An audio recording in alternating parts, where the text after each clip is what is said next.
ನಾವಿಲ್ಲಿ ತಿಳಿದುಕೊಳ್ಬೇಕಾದ ವಿಚಾರಗಳು ನಮ್ಮ ಭಿನ್ನತೆಗಳು ನಮ್ಮ ಮಧ್ಯೆ ಸಂಘರ್ಷವನ್ನು ಹುಟ್ಟು ಹಾಕದಂತೆ ಕಾಪಾಡಿಕೊಳ್ಬೇಕು.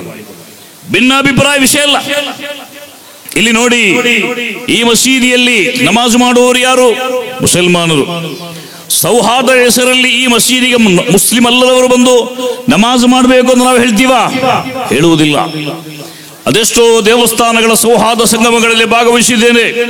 ಗಣೇಶೋತ್ಸವಗಳಲ್ಲಿ, ಶಾರದೋತ್ಸವಗಳಲ್ಲಿ, ಚರ್ಚ್ಗಳಲ್ಲಿ, ನ್ಯೂ ಇಯರ್ ಸೆಲೆಬ್ರೇಷನ್ಗಳಲ್ಲಿ, ಕ್ರಿಸ್ಮಸ್ ಸೆಲೆಬ್ರೇಷನ್ಗಳಲ್ಲಿ ಭಾಗವಹಿಸಿದಾಗ ಸಮೀಪದ ಚರ್ಚ್ಗಳಲ್ಲಿ, ಅಲ್ಲಿರುವ ಮಂದಿರಗಳಲ್ಲಿ, ಅಲ್ಲಿರುವ ಬುದ್ಧ ವಿಹಾರಗಳಲ್ಲಿ, ಗುರುದ್ವಾರಗಳಲ್ಲಿ ನೀವು ಬಂದು ಸ್ವಲ್ಪ ಪೂಜೆ ಮಾಡಿ ಗುರುಗಳೇ ಅಂತ ಯಾರೂ ನಮ್ಮನ್ನು ಕರೆದಿಲ್ಲ.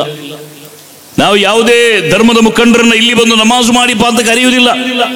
ಯಾಕೆಂದ್ರೆ ಒಂದು ಮಸೀದಿಯಲ್ಲಿ ನಮಾಜು ಮಾಡುವುದು, ಮಂದಿರದಲ್ಲಿ ಪೂಜೆ ಮಾಡುವುದು, ಚರ್ಚ್ಗಳಲ್ಲಿ ಕುರ್ಬಾನು ಸಲ್ಲಿಸುವುದು, ಬೇರೆ ಬೇರೆ ಧಾರ್ಮಿಕ ಕೇಂದ್ರಗಳಲ್ಲಿ ಅವರಿಗೆ ಸಂಬಂಧಪಟ್ಟಂತಹ ಆಚಾರ ವಿಚಾರಗಳನ್ನು ಮಾಡುವುದು ಯಾವತ್ತೂ ಕೂಡ ಈ ನಾಡಿನ ಸೌಹಾರ್ದ ಪರಂಪರೆಗೆ ಧಕ್ಕೆ ತಂದದ್ದಲ್ಲ. ಅದರಿಂದ ಸಮಾಜದಲ್ಲಿ ಯಾವುದೇ ಸಮಸ್ಯೆಗಳು ಕೂಡ ಉಂಟಾಗಿಲ್ಲ. 73ನೇ ಕನ್ನಡ ಸಾಹಿತ್ಯ ಸಮ್ಮೇಳನದ ಅಧ್ಯಕ್ಷರಾಗಿದ್ದ ನಿಶೋತ್ಸವದ ಕವಿ ನಿಸಾರ್ ಅಹಮದ್ ಅವರ ಭಾಷಣ ಕೇಳಿದ್ದೆ. ಆ ಸಂದರ್ಭದಲ್ಲಿ ಅವರೊಂದು ಮಾತನ್ನು ಹೇಳ್ತಾ ಇದ್ರು, ದಯವಿಟ್ಟು ನೀವು ಭಾವೈಕ್ಯತೆ ಎನ್ನುವ ಮಾತುಗಳನ್ನು ಕನ್ನಡ ಭಾಷೆಯಲ್ಲಿ ಪ್ರಯೋಗ ಮಾಡಬಾರದು. ಭಾವೈಕ್ಯತೆ, ಭಾವೈಕ್ಯತಾ ಸಮ್ಮೇಳನ, ಭಾವೈಕ್ಯತಾ ಯಾತ್ರಾ, ಭಾವೈಕ್ಯತಾ ಸಂದೇಶ ಅಂತ ನಾವು ಹೇಳಿ ಭಾವೈಕ್ಯತಾ ಎನ್ನುವ ಪದಗಳನ್ನು ನಿರಂತರವಾಗಿ ಬಳಸ್ತಾ ಇದ್ದೇವೆ. ಕನ್ನಡದ ಖ್ಯಾತನಾಮರಾದ ಸಾಹಿತಿ, ಕವಿ ನಿಸಾರ್ ಅಹಮದ್ ಹೇಳಿದರು ಆ ಭಾಷಣದಲ್ಲಿ, ಭಾವೈಕ್ಯತೆ ಎನ್ನುವ ಪದವನ್ನು ಬಳಸಬೇಡಿ. ಭಾವಗಳನ್ನು ಐಕ್ಯ ಮಾಡಲು ಸಾಧ್ಯವಿಲ್ಲ. ಮನುಷ್ಯರ ಭಾವನೆಗಳನ್ನು ಐಕ್ಯ ಮಾಡಲು ಸಾಧ್ಯವಿಲ್ಲ. ಮತ್ತೇನು ಮಾಡಬಹುದು? ಅವರು ಹೇಳಿದ್ದಕ್ಕೆ ಬದಲಾಗಿ ಭಾವ ಸಮನ್ವಯ ಎನ್ನುವ ಪದವನ್ನು ಬಳಸಿ.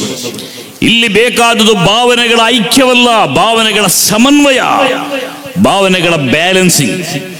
ಬ್ಯಾರಿಯಾದ ಮುಸಲ್ಮಾನಾದ ನಾನು ಇಲ್ಲಿರುವ ಮುಸ್ಲಿಮೇತರ, ಬ್ಯಾರಿಯೇತರ, ಸಾಬೇತರ ಮನುಷ್ಯರ ಆದರ್ಶಗಳನ್ನು, ಅವರ ಜೀವನ ಕ್ರಮಗಳನ್ನು, ಅವರ ಸಂಸ್ಕೃತಿಗಳನ್ನು ನಾನು ಗೌರವಿಸಿದಾಗ, ಅವರು ನನ್ನ ಸಂಸ್ಕೃತಿಯನ್ನು, ನನ್ನ ಆಚಾರ ವಿಚಾರಗಳನ್ನು ಗೌರವಿಸಿದಾಗ ಅದರ ಅರ್ಥ ನನ್ನ ಆಚಾರಗಳನ್ನು ಅವರು ಆಚರಿಸಿರಂತಲ್ಲ, ನನ್ನ ಸಂಸ್ಕೃತಿಗಳನ್ನು ಅವರು ಜಾರಿಗೆ ತರ್ತಾರಂತಲ್ಲ.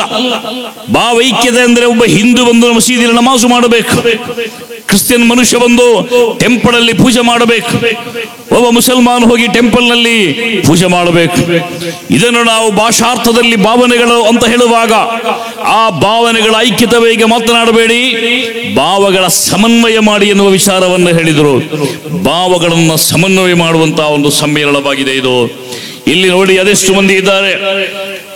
ಇಲ್ಲಿ ವಿನಯ್ ಕುಮಾರ್ ಕೆ ಅವರಿದ್ದಾರೆ, ರೆವರೆಂಡ್ ಫಾದರ್ ಸುನಿಲ್ ಡಿಶುಲಾ ಅವರಿದ್ದಾರೆ, ಅದೇ ರೀತಿ ಸುರೇಶ್ ಪೂಜಾರಿಗಳು, ರಾಬರ್ಟ್ ರೋಡಿಯಸ್ ರವರು, ಗಣೇಶ್ ರವರು, ರಾಮಚಂದ್ರ ಚಡಗರವರು, ವಿವಿಧ ಭಾವನೆಗಳನ್ನು ಹೊಂದಿದವರು, ವಿವಿಧ ವಿಶ್ವಾಸಗಳನ್ನು ಹೊಂದಿದವರು.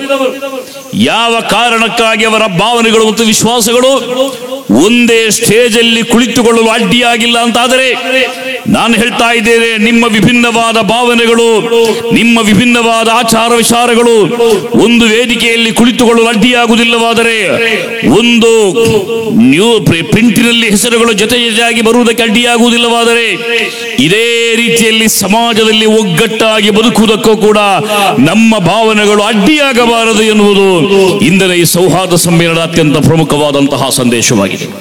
ಧರ್ಮಗಳನ್ನು ಯಾಕೆ ನಾವು ಆರೋಪಿಸ್ತಾ ನಿಲ್ಲಿಸಬೇಕು? ಧರ್ಮಗಳೇನು ತಪ್ಪು ಮಾಡಿದೆ?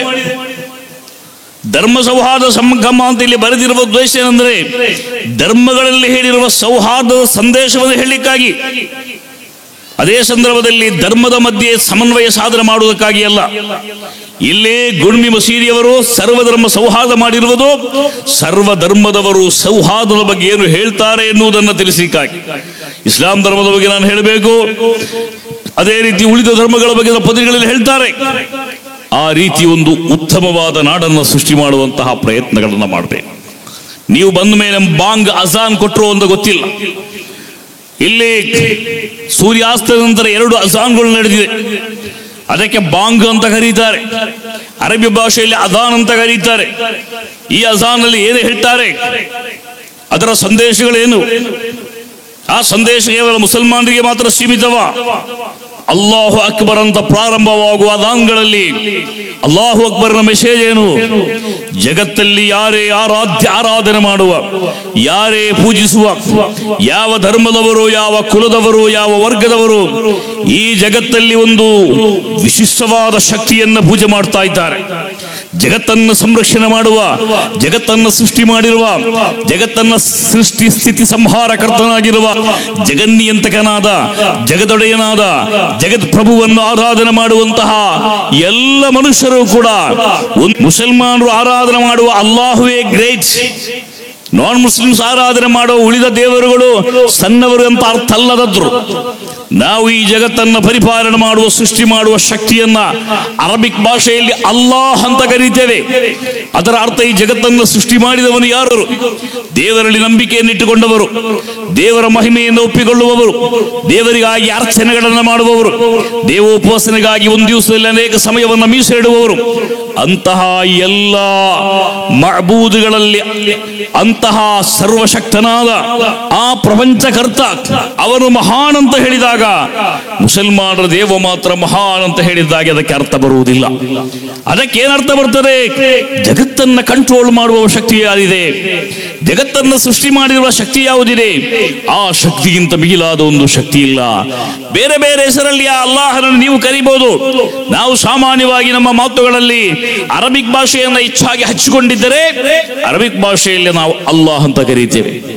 ಹಿಂದೂ ಸಮುದಾಯದವರು ಸಂಸ್ಕೃತ ಭಾಷೆಯಲ್ಲಿ, ಕ್ರಿಸ್ತ ಸಮುದಾಯದವರು ಬೇರೊಂದು ಭಾಷೆಯಲ್ಲಿ, ಮತ್ತೊಂದು ಭಾಷೆಯಲ್ಲಿ ಆ ಶಕ್ತಿಯನ್ನು ಕರೀಬಹುದು. ಆ ಶಕ್ತಿ ದೊಡ್ಡದು, ಅದರ ಅರ್ಥ ಅಷ್ಟೇ. ಇಲ್ಲಿ ಬಾಂಗಿನಲ್ಲಿ ಎರಡು ವಿಚಾರಗಳನ್ನು ಗಮನಿಸಿದ್ದೀರಿ ನೀವು. ಹಯ್ಯ ಅಲಸ್ ಸಲಾತ್, ಹಯ್ಯ ಅಲಲ್ ಫಲಾಹ್. ಈ ಎರಡು ಸಂದೇಶಗಳು ಒಂದು ಮಾತ್ರ ಮುಸಲ್ಮಾನರಿಗೆ, ಇನ್ನೊಂದು ಸಾರ್ವಜನಿಕರಿಗೆ. ಹಯ್ಯ ಅಲಸ್ ಸಲಾ ಅಂದ್ರೆ ಹೊತ್ತಾಯಿತು, ಬನ್ನಿ ನಮಾಜ್ ಮಾಡೋಣ. 5 ಹೊತ್ತಲ್ಲಿ ನಮಾಜ್ ಮಾಡಿದರೆ ಆ ಮನುಷ್ಯರ ಹೃದಯದಲ್ಲಿ ಶುದ್ಧಿ ಇರುತ್ತದೆ, ಸೌಹಾರ್ದ ಇರ್ತದೆ, ದಯೆ ಇರ್ತದೆ, ದೈವ ಭಕ್ತಿ ಇರ್ತದೆ. ಎಲ್ಲಿ ದೇವನ ಭಕ್ತಿ ಇದೆಯೋ ಅಲ್ಲಿ ಸೌಹಾರ್ದ ಮತ್ತು ಸ್ವಾಭಿಮಾನ ಇರುತ್ತದೆ. ಆದ್ದರಿಂದ ದೈವ ಭಕ್ತಿಗೆ ನಾವು ಹೆಚ್ಚು ಹೊತ್ತು ಕೊಡಬೇಕು. ಬನ್ನಿ ನೀವು ನಮಾಜು ಮಾಡಿ ಅಂತ ಹೇಳಿ ಎಲ್ಲಾ ರೀತಿಯಲ್ಲೂ ಕೂಡ ಇನ್ನ ಸಲಾತ ತನ್ಹಾ ಅನಿಲ್ ಫಹ್ಶಾಇ ವಲ್ ಮುನ್ಕರ್, ಕುರ್ಆನ್ ಪವಿತ್ರವಾದ ಕುರ್ಆನ್ ಅಲ್ಲಿ ಹೇಳ್ತದೆ, ಇನ್ನ ಸಲಾತ ತನ್ಹಾ ಅನಿಲ್ ಫಹ್ಶಾಇ ವಲ್ ಮುನ್ಕರ್. ನಮಾಜು ಎಲ್ಲಾ ರೀತಿಯ ಕೆಡುಕುಗಳಿಂದ ಸಂರಕ್ಷಣೆ ಮಾಡುತ್ತದೆ, ಎಲ್ಲಾ ರೀತಿಯ ದುಸ್ಥಿತಿಗಳಿಂದ ಸಂರಕ್ಷಣೆ ಮಾಡುತ್ತದೆ, ಎಲ್ಲಾ ರೀತಿಯ ಅನಾಹುತಗಳಿಂದ ಈ ನಮಾಜ್ ಸಂರಕ್ಷಣೆ ಮಾಡ್ತದೆ. ಆದ್ದರಿಂದ ಬಾಂಗಿ ಸಾಹಬರು 5 ಹೊತ್ತು ನಮಾಜ್ಗಾಗಿ ಅಜಾನ್ ಕರೆಯುವಾಗ ಮೈಕಿನಲ್ಲಿ ಕರೆಯುವುದು, ಬನ್ನಿ ನಮಾಜ್ ಮಾಡಿ, ಹೃದಯದ ಕೊಳೆಗಳನ್ನು ನೀಗಿಸಿ, ಹೃದಯವನ್ನು ಶುದ್ಧಿ ಮಾಡಿಕೊಳ್ಳಿ, ಯಾರ ಮೇಲೆ ವೈರತ್ವ ಕಟ್ಟಿಕೊಳ್ಳಬೇಡಿ, ಕಲಬೇಡ, ಕೊಳಬೇಡ, ಹುಸಿ ನುಡಿಯಲು ಬೇಡ, ತನ್ನ ಬನ್ನಿಸಬೇಡ, ಇದಿರ ನಿಂದಿಸಬೇಡ. ಅದುವೇ ಅಂತರಂಗ ಶುದ್ಧಿ, ಅದುವೇ ಬಹಿರಂಗ ಶುದ್ಧಿ, ಅದುವೇ ಕೂಡಲ ಸಂಗಮ ದೇವ ನುಡಿಸುವ ಪರಿ ಅಂತ ಮಹಾತ್ಮರು ಈ ನಾಡಿನಲ್ಲಿ ಹಾಡಿ ಹೊಗಳಿದ್ದಾರೆ. ಆ ಹೃದಯವನ್ನು ಶುದ್ಧಿ ಮಾಡುವಂತಹ ಕೆಲಸ ನಡಿಬೇಕು. ನಾನು ಉಜಿರೆಯಲ್ಲಿ, ಬೆಳ್ತಂಗಡಿಯ ಉಜಿರೆ ಎಂಬಲ್ಲಿ ಶ್ರೀ ಧರ್ಮಸ್ಥಳ ಮಂಜುನಾಥೇಶ್ವರ ಹೈಸ್ಕೂಲ್ನಲ್ಲಿ ಕಲಿಯುವ ಕಾಲದಲ್ಲಿ ನಮ್ಮ ಶಾಲೆಯ ಸ್ಥಾಪಕರು, ಅದರ ಮುಖ್ಯಸ್ಥರು ಆಗಿದ್ದ ಸನ್ಮಾನ್ಯ ಶ್ರೀ ವೀರೇಂದ್ರ ಹೆಗ್ಗಡೆಯವರಲ್ಲಿಗೆ ಬರ್ತಾ ಇದ್ರು. ಧರ್ಮಸ್ಥಳದ ಕಾವಂದರಲ್ಲಿಗೆ ಬರ್ತಾ ಇದ್ರು. ಅನೇಕ ಬಾರಿ ಅವರು ನನಗೆ ಭಾಷಣವನ್ನು ಕೊಡ್ತಾ ಇದ್ರು. ಆ ಸಂದರ್ಭದಲ್ಲಿ ಅವರು ಮಾಡಿದ ಒಂದು ಭಾಷಣ ಇವತ್ತು ಕೂಡ ನನ್ನ ನೆನಪಲ್ಲಿದೆ. ಸರಿಸುಮಾರು 1985 ಕಾಲಘಟ್ಟಗಳಲ್ಲಿ ಅವರು ಮಾಡಿರುವಂತಹ ಭಾಷಣ. ಸುಮಾರು 30-35 ವರ್ಷಗಳ ಹಿಂದೆ ಅವರೊಂದು ಸಂದರ್ಭದಲ್ಲಿ ಹೇಳಿದರು, ಅಮೆರಿಕಾದ ಟೆಕ್ಸಾಸ್ ನಗರವನ್ನು ಉಲ್ಲೇಖಿಸಿ, ಆ ನಗರದಲ್ಲಿ ಯಾವತ್ತು ಗಲಾಟೆ ಅಂತೆ, ಅಲ್ಲಿ ಯಾವತ್ತು ಸಂಘರ್ಷಗಳಂತೆ, ಯಾವತ್ತೂ ಕೂಡ ನಾಡಿನಲ್ಲಿ ಪರಸ್ಪರ ಗಲಾಟೆ, ಬಡಿದಾಟ, ಹೊಡೆದಾಟ ಇದ್ದಂತೆ. ಪೊಲೀಸ್ ಸ್ಟೇಷನ್ ತೆರೆಯಲಾಯಿತು, ಏನು ಫಾಯ್ದೆ ಇಲ್ಲ. ಕೋರ್ಟುಗಳನ್ನು ತೆರೆಯಲಾಯಿತು, ಫಾಯ್ದೆ ಇಲ್ಲ.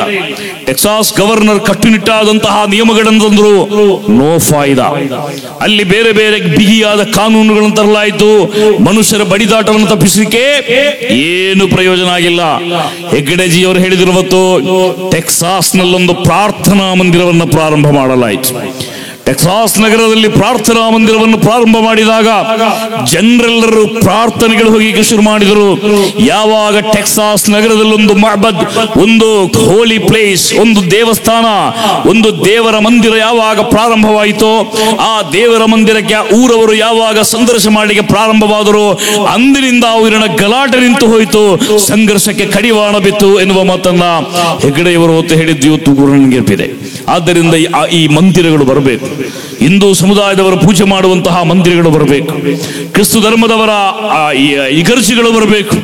ಎಲ್ಲರೂ ಕೂಡ ನಮ್ಮ ಸನ್ಮಾನರಾದ ಫಾದರ್ ಸುನಿಲ್ ಡಿ ಸಿಲ್ವಾ ಅವರು, ಅಲ್ಲ ಸರ್ ನೀವೇ ಅಲ್ವಾ, ಅವರು ಏನ್ ಮಾಡ್ತಾರೆ, ಸಂಡೇಗಳಲ್ಲಿ ಜನರಿಗೆ ಅವರು ಬೋಧನೆಗಳನ್ನು ಮಾಡ್ತಾರೆ. ನಮಗೆ ಅನೇಕ ಕ್ರಿಸ್ತು ಧರ್ಮದ ಫಾದರ್ಗಳ ಪರಿಚಯ, ಸ್ನೇಹ ಇದೆ. ಹಿಂದೂ ಧರ್ಮದ ಅನೇಕ ಮುಖಂಡರುಗಳ ಪರಿಚಯ ಮತ್ತು ಪ್ರೀತಿ ಇದೆ.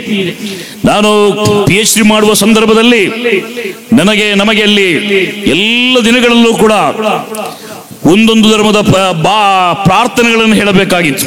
ಎಲ್ಲ ದಿನಗಳಲ್ಲೂ ಕೂಡ 15 ದಿನಗಳ ಒಂದು ಸುದೀರ್ಘವಾದ ವರ್ಕ್ಶಾಪ್ ಇತ್ತು ನಮಗೆ. ಹಾಗೆ ನಮ್ಮ ಗುರುಗಳಾದ ಡಾಕ್ಟರ್ PP ವಿಜಯನ್ ಸರ್ ಹೇಳ್ತಾ ಇದ್ರು, ಎಲ್ಲ ಧರ್ಮಗಳ ಪ್ರಾರ್ಥನೆಗಳೊಂದಿಗೆ ನಾವು ಪ್ರಾರಂಭ ಮಾಡುವ. ಒಂದು ದಿವಸ ಮುಸ್ಲಿಂ ಪ್ರಾರ್ಥನೆ, ಒಂದು ದಿವಸ ಹಿಂದೂ ಪ್ರಾರ್ಥನೆ, ಒಂದು ದಿವಸ ಕ್ರಿಶ್ಚಿಯನ್ ಪ್ರಾರ್ಥನೆ, ಒಂದು ದಿವಸ ಬುದ್ಧಗಳ ಪ್ರಾರ್ಥನೆ, ಜೈನಿಯನ್ ಪ್ರಾರ್ಥನೆ. ಆ ಸಂದರ್ಭದಲ್ಲಿ ಗುರುಗಳು ಒಂದು ಮಾತನ್ನು ಹೇಳ್ತಾ ಇದ್ರು, ಹಿಂದೂ ಧರ್ಮದ ಪ್ರಾರ್ಥನೆ ಗಾಯತ್ರಿ ಮಂತ್ರವನ್ನು ನನ್ನಿಂದ ಹೇಳಿಸ್ತಾ ಇದ್ರು.